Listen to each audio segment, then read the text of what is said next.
Welcome, everyone. I'm Vince Staley, Executive Director of Media Impact Funders, and I want to welcome you all to our program today, Upholding Democracy, How to Leverage Philanthropic Capital to Transform the Media Landscape.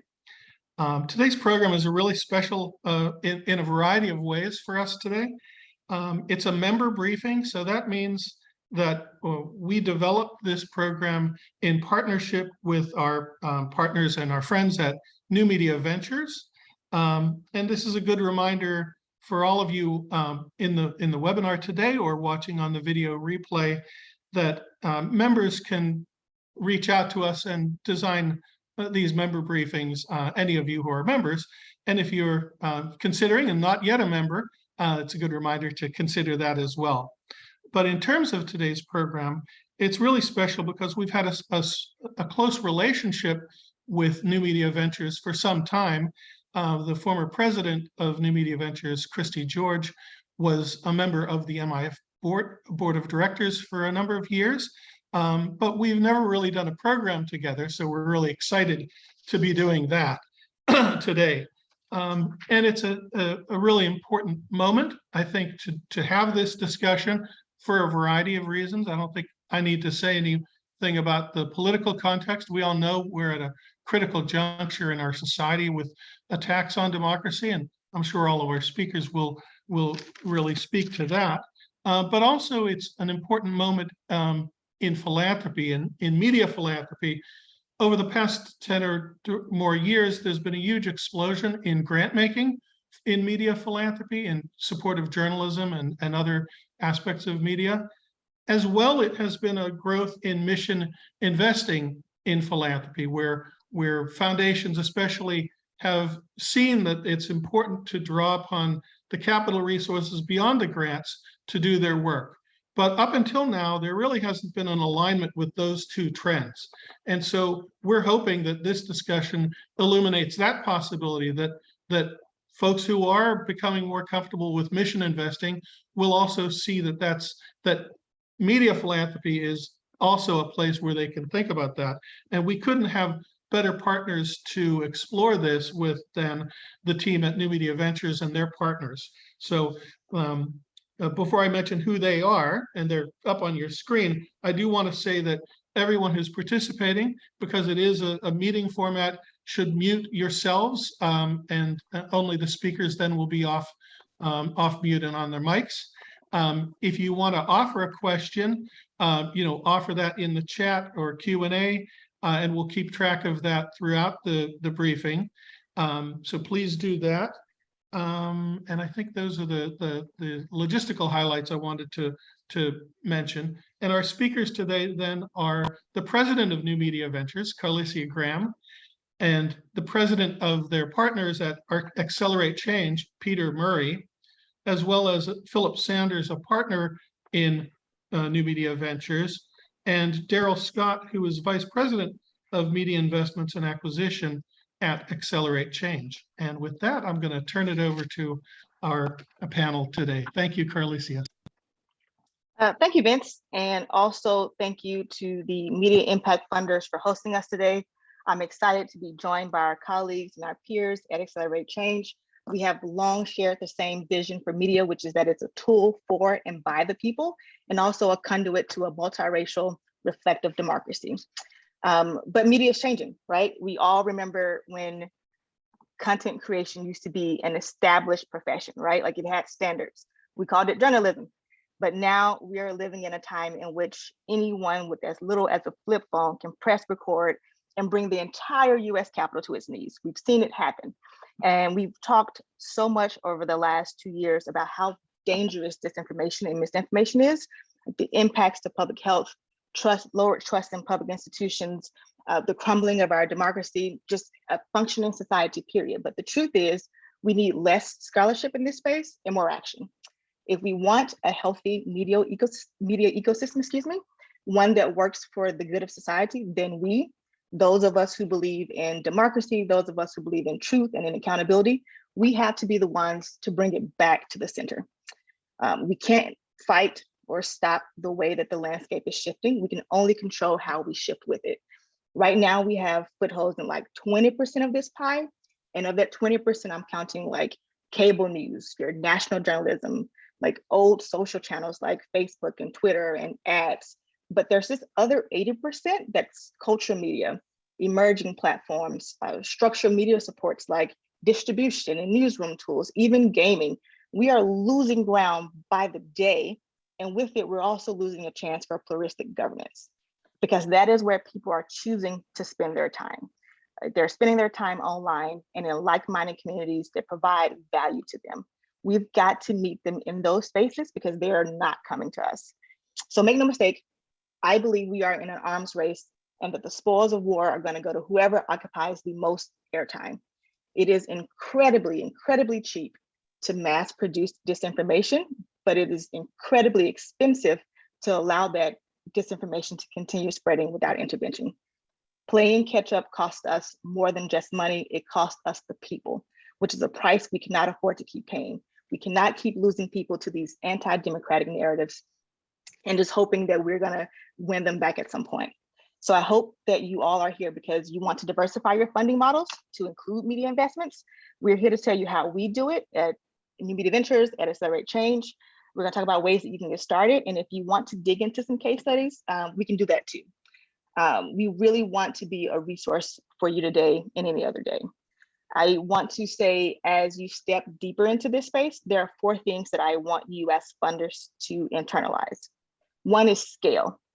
So scale in size of in size and scope of audience reach, but also in size and scope of funding required. We will eventually need to spend billions to expand our reach in media, but there are opportunities at every price point from 50K, which is where NNV started giving out grants, right? All the way up to 100 billion. You can make a difference wherever your sort of price point is right now. Secondly, infrastructure. We want you to be thinking about media as infrastructure rather than a single solution.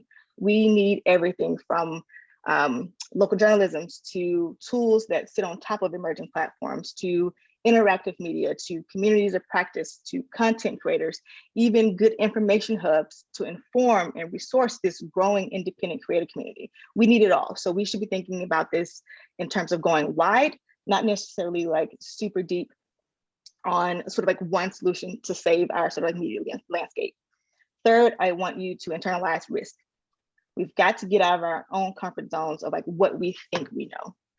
The young people communicate differently. I say that as someone who is an older young person. Different cultures communicate differently, but these folks are providing value in ways that traditional media cannot. So we have to be willing to see past what we might not understand in order to discover true gold. And we've also got to accept the fact that that investment is risk. We are taking chances, and sometimes they may not all be winners, but you're gonna net a win as we continue to pour more money, more investment into that space. Lastly, I don't want you all to overthink it. Like, just get in the ring, pick a lane and go. Like, there's no bad way to move forward. There's no right or wrong. There's only the time we waste in debating or looking for perfect solutions, or trying to figure out what is the thing gonna be. So we just need you all to take the leap. With that, I think we're ready to dive in. We're gonna kick things off by discussing culture, media, and emerging media. These are really, really great entry points that are ripe for investment. They have strong audience relationships. They also show really high potential for profitability and impact. We'll talk about how our organizations invest in NV and AC, and then we'll talk about some pathways for other C3s to join if you want to join in. And we'll leave some time at the end for questions. Well, then let's go. Peter Murray. Thanks, Carlicia.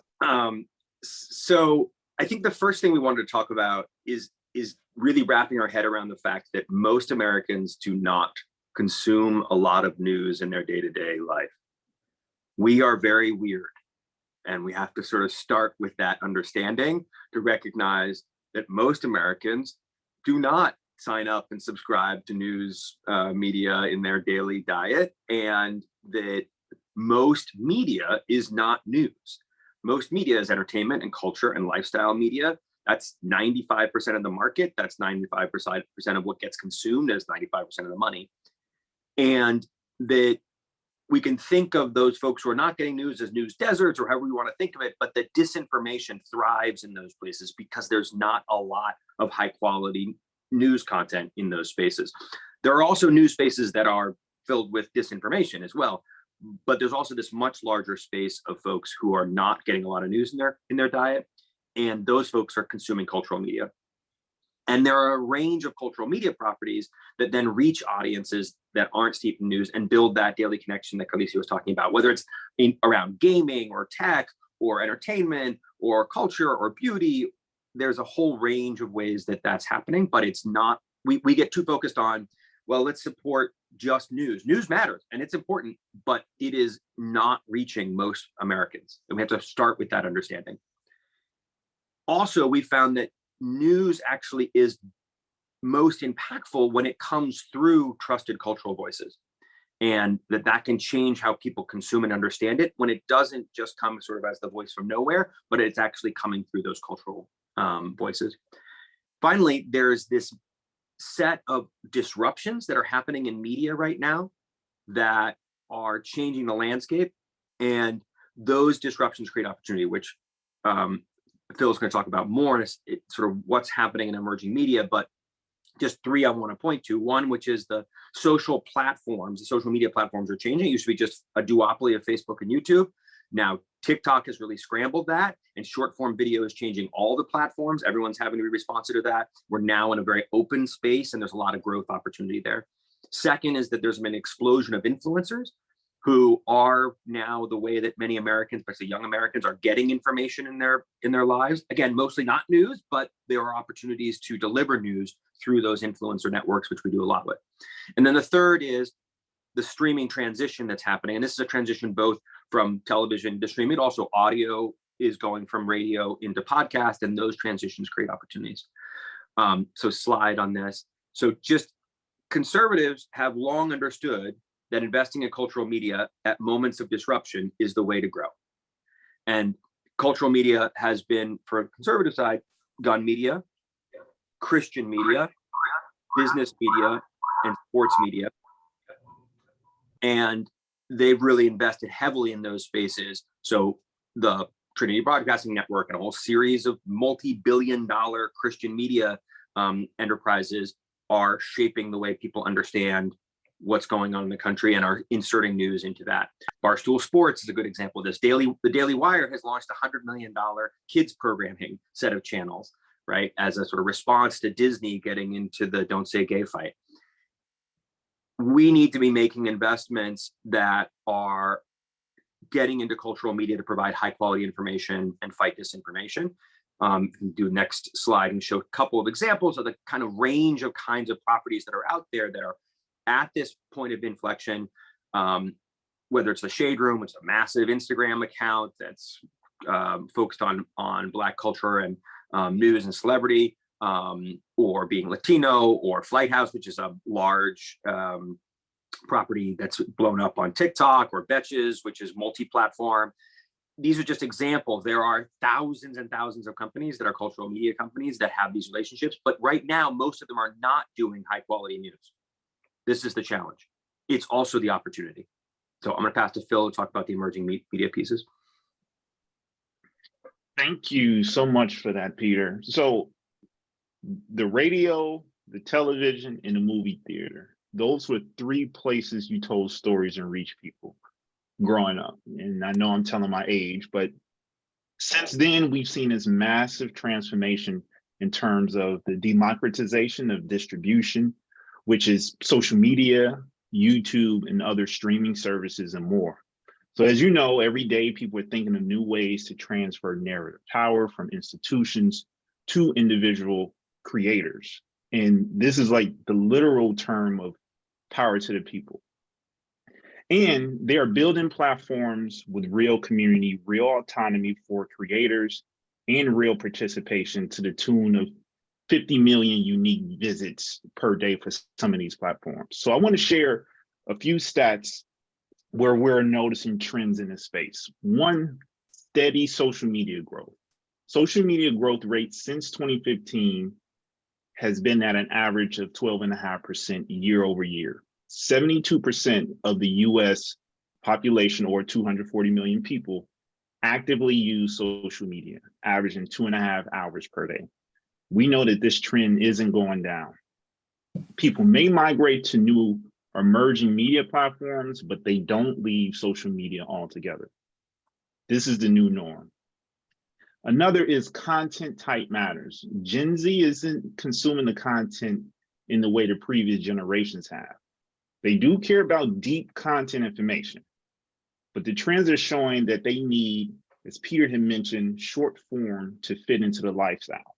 For example, we're looking at a prospect called Frame, which is producing a shorter form multimedia news that helps in-depth news accessible to younger audiences. Another is unchecked disinformation and targeting of diasporic communities. WhatsApp continues to be a major source of disinformation for Latinx population and WeChat for Chinese Americans. We have not seen any plans or groups or tools to date to combat this growing influence. Also, the widening of information gaps. Publications will double down on high net worth readers, right? Leading to a wider information gap. High quality reporting is being supported by paying audiences, while the general public is getting an outsized amount of their news from social media. So for example, right? So high net worth individuals and companies are paying for access to publications with pricey paywalls. This will lead to a larger information gap between the general population and those who have the means to pay for high quality reporting. This disparity will likely lead to even more misinformation and media illiteracy. The question is, can high quality reporting be affordable yet sustainable? Influencer marketers are a priority for big brands because they have the trust of their audiences. So according to a recent survey by the PR agency Matter, 61% of US consumers are likely to trust the recommendations from an influencer on social platforms. We're seeing this effect from the civic engagement perspective as well. Another point is own culture media properties are emerging to compete with some of the incumbents like Netflix, Apple TV, Hulu. For instance, we're looking at this prospect called Avenida TV, which is creating a one-stop shop for the Latinx creatives. So imagine one place where you could crowdfund for a project. You can also produce, and they're building a streaming service where they can distribute your content. So this is an all-in-one that's being created by Avenida TV. Another point is we might see the rise in the return of the closed social networks in media. So just like TikTok, Instagram, Twitter, Facebook was all in one at one point. There's one company called Name.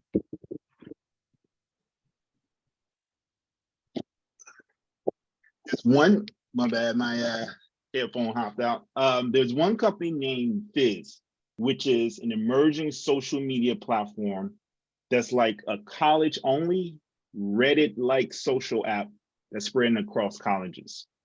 So they have plans to expand to 1,000 campuses by the end of next year. In fact, they tested their app at an HBCU earlier this year. Since then, they've been able to successfully raise a Series A this past fall. Another point is niche publications will continue to grow and become more influential through acquisition. The New York Times recently purchased The Athletic, which provides hyper-local sports coverage. Access recently announced that it is expanding its local news coverage to 25 metro areas. Just last year, VCs invested $1.4 billion in new media last year, more than twice as much as any previous year, according to PitchBook and Bloomberg. So we're noticing that niche publications tend to leverage an established journalist's existing audience. Another point is local news remains on life support thanks to public funding and nonprofit models. One of the trends is the slow shift to nonprofit models for many of the country's largest metro dailies. For instance, the Salt Lake Tribune made history as the first newspaper to become a nonprofit. And just in general, we're seeing more nonprofit media agencies and groups explore for-profit arms too. So what does this mean? So essentially, we're experiencing the changing of news and media consumption habits. And we believe that it is our dynamic business model that enables us to capture these insights when prospecting these different properties. So I want to go to how new media ventures support scalable properties. So for instance, New Media Ventures functions as a nonprofit with C3 and C4 arms. Being nonprofit allows us to recycle all of our returns back into investments, thereby generating some sustainable revenue for the organization. On the C3 side, we have a donor advised fund that is irrevocable and solely used for C3 nonprofit grant making and C3 for-profit investments. On the C4 side, we also fund nonprofit grants and use mission-related investments for political C4 or 527 investments. Both the donor advised fund and the mission-related investment structures allow us to prioritize impact over financial returns. So it's through the lens of impact that we primarily evaluate investments. Because of our consistent deal flow, we're able to see in real time what people are building, what problems are being solved, and what spaces and tools we're lacking in. Again, the sheer volume of prospects we review creates meaningful insights and data points on emerging trends. So I want to get into what we really look at. So at a base level, we hold nonprofits and for-profits to the same evaluation standards. We invest with an expectation of a 2-year growth cycle to be on pace with the changing landscape. On the nonprofit side, we look for elevating underrepresented voices and shifting narrative power. On the for-profit, we look for scalability as well as issues being addressed. The difference is impacting a community versus impacting an ecosystem. We source for emerging gaps and what the infrastructure needs now and how to fill those gaps. And oftentimes we ask ourselves where we could be a value add. For nonprofits, that can mean de-risking to attract bigger grants. For the for-profits, it means catalyzing additional investment capital. For both, it's a community of like-minded founders that act as a valuable support system and resource in navigating to scale. So furthermore, we're always iterating on what we can do more of in terms of value add, especially when it comes to portfolio support and network. And so I want to further explain what validates our model and why having these 4 pillars are crucial for developing a sustainable investment system in-house. So for one, the network. So after 12 years, we built a network of peers, entrepreneurs, co-investors, co-researchers, all working together in this ecosystem. As I explained before, value add goes both ways, right? So because, again, it can lead to great deal flow. Another is the consistent quality deal flow. We see on average about 1,000 to 1,200 prospects annually, of which 10 to 15 investments are made annually. So our deal flow comes in part because we've developed a level of trust and reputation with mission-aligned founders that can take years to build. And in some cases, for media founders with enough capital to bootstrap their own businesses if necessary, we are the only investor they approach for funding. So examples include the Wonder Media Network from our 2019 portfolio. We're still their only external investor. And we were also Blavity's first institutional investor. I will also point to the expert staff. So we have about 4.5 people working on investments, specializing in civic engagement, media, impact investing, and traditional VC investments. New Media Ventures has attracted some of the best and brightest at impact investing over the years, folks who truly understand the civic innovation landscape. Last pillar is the diligence standards. So over 90% of New Media Ventures, 118 companies and still operating, which is a testament to the deep diligence we conduct. We spend easily over 40 plus hours vetting a single company, connecting with customers, investors, and employees to hear their unique insider perspectives, consulting with experts to further evaluate our initiative business model, as well as we review a number of materials that serve as evidence, including product tests, demos, market analysis, user feedback and testimonials, financial model, budget, impact reports, or assessments. We are thorough, but not prohibitive. So I want to just highlight some of those companies we've invested over the years. So IndieGraph, for instance, is a platform for independent digital news publishers. It's a multi-sided marketplace for local news content. IndieGraph is empowering independent journalists to fill in local news gaps. Essentially, their platform enables journalists to grow their audience and distribute community news content at a fraction of the cost of traditional business model. From a nonprofit side, we've invested as recently as last year, K-Pasa Midwest, which started as a bilingual podcast, creating a sense of community for Midwestern Latinos in need of local news in Spanish. So over the years, K-Pasa Midwest has expanded into a regional bilingual reporting network that shares news, information, and stories across Midwestern states. So as I mentioned previously, New Media Ventures provides early stage capital and ongoing portfolio support. But sometimes groups really benefit from incubation, and that's where partners like Accelerate Change really amplify the impact of our investment to help culture, media, and nonprofit scale. Some great examples of that includes Push Black, Pulso, as well as Parents Together. And actually we have one of the founders of Push Black to speak about that, Daryl, on here with us. So let's everyone give him a round of applause, maybe in the comments section, and let's welcome Daryl.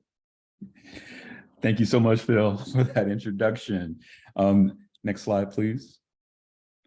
All right, so Accelerate Change. We are a digital media lab that supports scalable digital media properties. We build and grow media properties and networks that reach diverse audiences through cultural content. Peter was speaking earlier about the importance of cultural media. Most progressive media caters to activist audiences, people who voraciously consume the New York Times, the Atlantic, Vox, the Guardian, etc.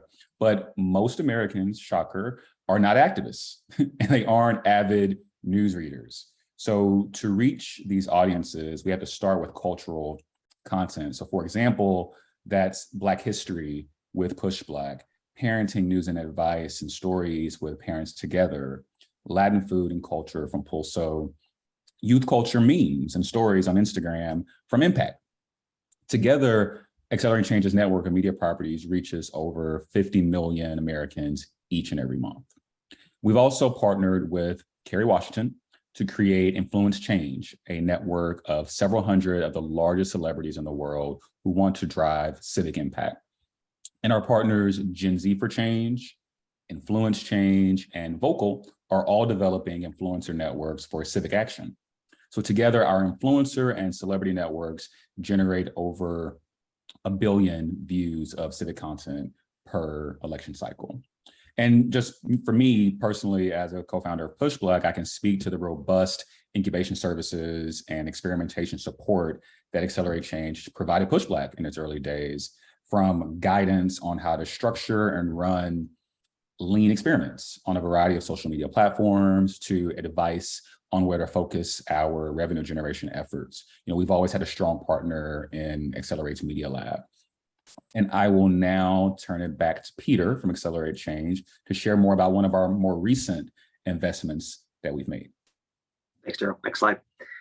Just to give you a sense of how this works. So how do we actually invest in properties? So Impact is a 2 million plus follower Instagram account, startup that we had partnered with in 2020 and saw real promise with. So we came in for the 22 cycle and actually made an investment, are now about a quarter owner of the company.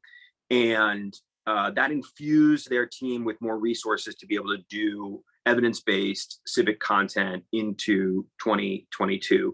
A lot of narrative content, a lot of content about issues, and also a GeoTV and voter registration program. You can actually see, I love this piece about TikTok. TikTokers are revealing how anyone can check to see if you voted via didmyfriendsvote.org, which finding out, it's very evidence-based strategy. If you know anything about the turnout world, there's a lot of evidence that finding out that other people can see whether you voted or not changes whether you actually show up. And they did a whole series around this and used the TikToker connection and showed videos of TikTokers looking up their friends. And this was an interplay between the influencer networks we support and Impact as a property. So they were able to scale these evidence-based strategies to 111 million views during the 6 months sort of right before the election. And if you had to pay for that for ads, that would have been $2.7 million, right? So give a sense of the kind of return on investment that you can get by making things as an investment and really supporting the core infrastructure of properties that are reaching cultural audiences. That's the kind of, put in $500,000 million and generate 2.7 miles and that's just in a single, cycle. This is now an investment that's going to have multi-cycle impacts in it. Next slide.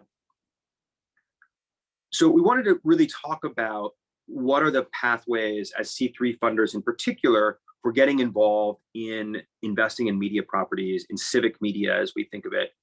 And there are a few options we've seen folks take. So one is that you can create your own investment or acquisitions fund, source deals with yourself with support from advisors and build that out. So we've seen players in the space do this. Knight Foundation very early on started to do this with a news focus. We saw Skoll do this with participant media and with their impact investing side. We saw Emerson do this with The Atlantic, and now with an array of investments under that. We saw Soros do that, where in just the last year, they invested in Latino Media Network and in Crooked. What I'll note about all of those is these are folks putting in over $15 million a year in investments, many of them more than that. And that's always sort of our sort of check. If you're doing $15 million or more, or $20 million or more, something in that sort of range, it may make sense for you to build up your own infrastructure, make that happen. If you're doing south of that, the kind of infrastructure you have to build up is quite significant to do the kind of deal sourcing, the sort of things that Phil was talking about. And it may be more advantageous to partner. So there's sort of two approaches to that. One is you can be sort of opportunistic and co-invest in deals to just see deal flows coming through and say, I want to jump on deals when they're there. And another is you can do a deeper collaboration with nonprofit media funds like a New Media Ventures or an Accelerate Change, or next slide, I can show some of the examples that are here, but also the National Trust for Local News, which is doing this locally. So three stages here I would think about. One is early stage and pre-seed investments. NMV is really just the leader in this space, is really driving this forward, has been for years, has the incredible experience. The weeds that Phil was walking you through for these properties, you don't want to have to get into that diligence process. And NMV is so good at that I think partnering with them in that space, again, unless you're building up your own infrastructure to do that, makes a lot of sense. NMV is also developing Power Capital as a growth investment or venture level investment for companies that are more in the Series A, Series B stage. That's been a critical missing piece and one that needs to be added to, and you all should speak more to that. And then the third bucket is acquisitions of existing media properties that really already have built scaled audiences, and can we buy those and bring them on, like an Impact, which already had a scaled audience, how do we invest or acquire those properties and support their continued growth. The National Trust for Local News is doing this with local news. Accelerate Change, Daryl's leading this effort, it has started an emerging media acquisitions fund inside of our C3, and our ability to run that through the C3 means that folks can donate to us and then we will go acquire those. Folks can also co-invest with us on those deals if they want to be on the cap table. Just to give a quick example, we're under NDA right now, under a non-disclosure agreement right now, on a deal with one of the largest social media publishers in the world that reaches over 200 million Americans, that is a force of nature on digital. And we are ready to sort of close a deal up with them in the next couple of months, hopefully. And it's about a $20 million deal to make that acquisition. And we're looking for co-investors for that deal, right? And folks can come in either co-investing on the deal as an impact investment and be on the cap table, or they can donate to Accelerate Change. And we then will make the investment and do all the work of that side of it. And folks can then be partners with us on an ongoing basis in that. So just to, we really are very actively in these spaces on the acquisition side of things. And sorry to be a little bit, we're under NDA, so can't quite say the name of it, but to give you an example, we are really in the mix on this kind of work. And as is New Media Ventures, actively moving on deals through the seed stage and into the growth investments. And then we can go forward. I would say, staying at this slide, a couple ways that you can, if you're not at the point in which you're ready to sort of launch your own thing, like sort of how can you jump into media spaces with like sort of NNV and Accelerate Change. With NNV, we invest year round on three different verticals, which is a civic engagement, or civic technology, organizing and advocacy, and then media and narrative. So we're always looking for media properties that are bringing people to the table and thinking about expanding the ecosystem in new and innovative ways. And particularly though, we're launching in February, initiative in the States. So we typically invest at a national level. Blavity, Push Black, Crowdfunding, these are all sort of like national in scope, but we want to replicate that same model and see the impact for local community engagement at a local level. So we'll be in 7 states, North Carolina, Florida, Georgia, Arizona, Nevada, missing? Texas, and Pennsylvania. So those are the 7 states we're launching in, looking at really deep community properties that have the capacity to bring people to the table and participate in democracy in new ways. So that's on the innovation fund side. We're going deeper in media, but we're also still investing in early stage across our entire scope of investment. And Power Capital, this sort of mid stage, it's going to be an actual VC fund. And so what we have shown here is sort of like this through line of entry level to acquisition that we now have developed on the pro-democracy investment side, which we didn't have before. So you really had NAV on the early stage investment side. We are investing through that apparatus. You can invest up to like 200K and be fine. Some groups, when we're talking about scaling, particularly building whole new platforms or building technology that we're saying are going to reach 10 million people, like you need actual investment and to be able to write check sizes from 250K all the way up to 2 million. And so that is what Power Capital is intending to do. It will be wholly owned by New Media Ventures, but it is specifically to drive deeper level investment at that Series A, Series B level to help companies grow and develop to the point where they're ready for acquisition. And so if you're interested in Power Capital, we can talk more about that as well. But I want to be very specific about ways that you can sort of tap into initiatives that we already have sort of moving on. Peter, did you want to add anything else around Accelerate Change on that piece? Just say you all say no to so many things that you could be saying yes to if there was more funding for NMV, right? And just say there is a stunning number of high quality properties that are not getting investment, front end NB, it's simply a capital problem, right? The infrastructure is there, you're doing the diligence. It's like, is there enough capital for you all to reinvest into that? And it should be triple, quadruple the funding you have. Yeah, I think we've rebuilt our investment model over the last 2 years to allow us to invest at scale and move more investments, more grants into some of these properties, recognizing that we would need to scale up for this current landscape. We used to do investments once a year. We now have continuous investment cycle, which allows us to discover properties, invest or grant, discover new properties and invest in grant, depending on sort of how the landscape is shifting. There is a capital problem in what we're able to actually put out.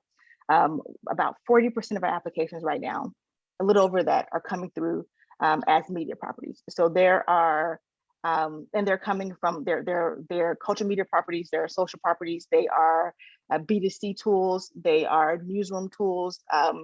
Organizers are looking at media in different ways. So there's a plethora of opportunity out there. It's more so just the capital piece, which we're trying to bring more capital in to resource these organizations. We've got some questions in the chat, so I'm going to take us there. I'm going to start with sort of Michael, who asks if does our model leverage American Rescue Plan funding and include trust-based philanthropy component? I would say we don't. We don't take American Rescue Plan funding. All of our funding comes through charitable contributions, which we then invest and then get returns to investing in. But we do try to operate in a trust-based way. With our funders, with our founders. So we have lowered the barrier of entry to apply and receive funding through NNB. That's one. Two, we have established different processes that allow us to look beyond what we think we know to discover some really deep gold mines, meaning that we look beyond sort of like the flashiness of a great deck and really try to discover and put time and attention on the companies that are coming through our pipeline, so that we're really like being equitable in that way. And we are at the process, we're at the moment trying to develop a follow-on funding model to allow us to be more equitable in the way, or lead with a more trust-based philanthropy lens. Peter, this one is for you. Any thoughts on the Cox acquisition of Axios as it relates to nonprofit newsroom distribution or compatibility? At some level, many thoughts. I think, though, that it actually comes back to my broader point of we're focusing too much, not too much, we're missing that there is a broader landscape than the news landscape and the local news landscape, and that it matters and it's really important, but we're missing that to get into local those same audiences, there's like 400 other ways into those audiences that we're not investing in. And I take an audience-centered approach rather than a property-centered approach to say, wait, how do we get to the audiences we want to get to? What are they consuming? What's on their phone, right? What are they going through the day? What do they spend the time? And then we work backwards on buying or building those things. And that Axios isn't really a player in that space, honestly. Like they don't matter at some level. It mattered for at some level, yes, it mattered for the local news, what was happening in the news structure, yes. But what we in the sort of media space think matters is very different than actually what is being consumed by folks day to day. There's a follow on there, Peter. Any thoughts on news product management as a potential path to funding and investment? Say more what you mean by that. Was that Mike? Mm-hmm.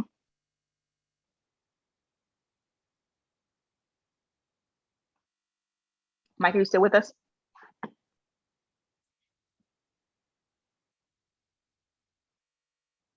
All right, then I'm good. Mike's on mute, I think still. If Mike can come off mute, we can get that more, but yeah, okay.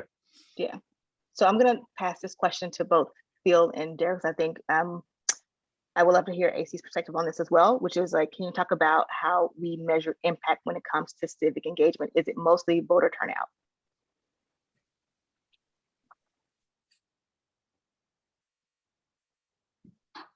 Can you all hear me now? Mm-hmm. Yep. Cool. Yeah, no. So the question is how do we think about no, measuring impact when it comes to civic engagement? Is it beyond voter turnout? It's definitely beyond that, because for us, so we see like civic engagement or civic tech in both ways, from a nonprofit standpoint as well as from a for-profit as well, which we have in our portfolio. So we measure it, we always measure it from the lens of power building, like, does it impact communities we mostly care about? And how does it drive change? What is your measure of impact beyond the metrics, right? Like, is it a value add in a certain community? So there's a lot that go into how we measure impact, but I would say it has this theme of power building and just community.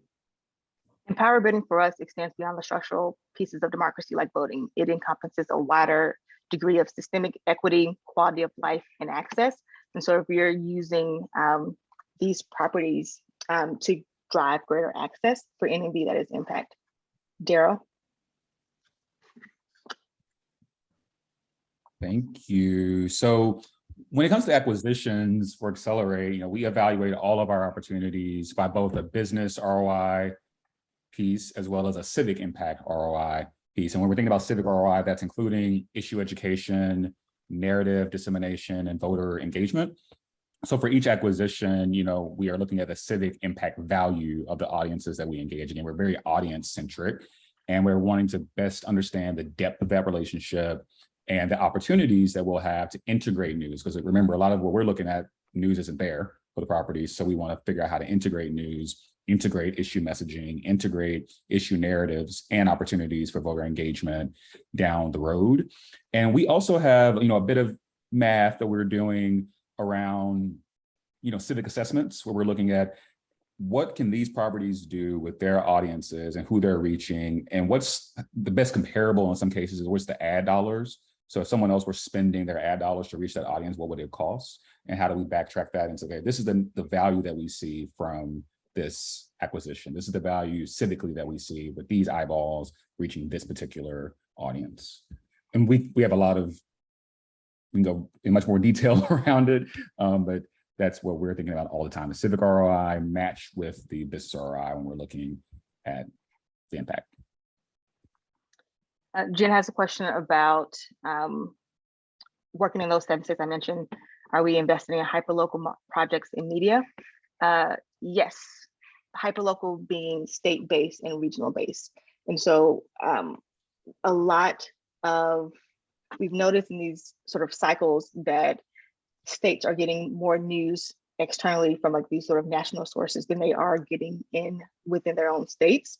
And we're not connecting to them with their voice. When we do mess with their own internal homegrown voice, when we do messaging at a higher level, we sort of like decide this is the messaging strategy that's going to work at a national level and sort of push it down. We want to be in a space where we're bringing, we're pushing messaging up and distributing it. Who gets to own access to certain messages, and what is the impact that it has in any given cycle. And so what we're going to see is, what we're hoping to see is what happens when we start resourcing within states and giving people ownership of their own narrative. And we're looking at a variety of type of projects. So it could be distribution, it could be content production, it could be an organizing advocacy group that is developing impactful narratives. They're speaking specifically to that state. And this is one of the things where like the election could be one of the places in which we measure impact here, but it's much broader. That is like, how do we actually expand access to good quality content that people opt into, that is held at a level in which they can then feel a part of the community and learn to and start to be more active in their community. So active beyond just the election, but how do you get people involved in thinking, particularly at a local level? What is happening at the school boards? What is happening with local power sources? How do we get people to participate in their daily lives and opt into spaces that are happening within our own community? So that's what we're really looking for. We're hoping to also use the process to uncover some acquisition opportunities. So we have, what we're sort of seeing is there are properties who do really, really well with media, and they don't really do really well with raising money or running their business? How do we pair those groups together? So we might have an organizing group who may be really great at raising money and can absorb the media company, and they can function really well. We've also, in talking with like the American Journalism Project, they're doing really, really good work in helping to resource local journalist organizations with bringing in some technical business support for a year or two to allow people to do what they do best. And so we're looking at to really get a survey of what's out there, and then seeing how we can replicate those models, resource those models, and really drive engagement. We're sort of tired of this national engagement model. It doesn't really work to get people only involved at the national election or national sort of politics. We've got to get people engaged in their local communities, and it only comes from within their communities, from voices they recognize, and with people they trust. So the 7 states, again, the 7 states are Florida, Texas, North Carolina, Pennsylvania, Arizona, Nevada, and Georgia. You guys are testing me. I feel like, Trump did that thing. We kept making fun of him for, got me rattling off my memory here. Any other questions we have out here? It's Tamari. Are you here? Tamari Hadani?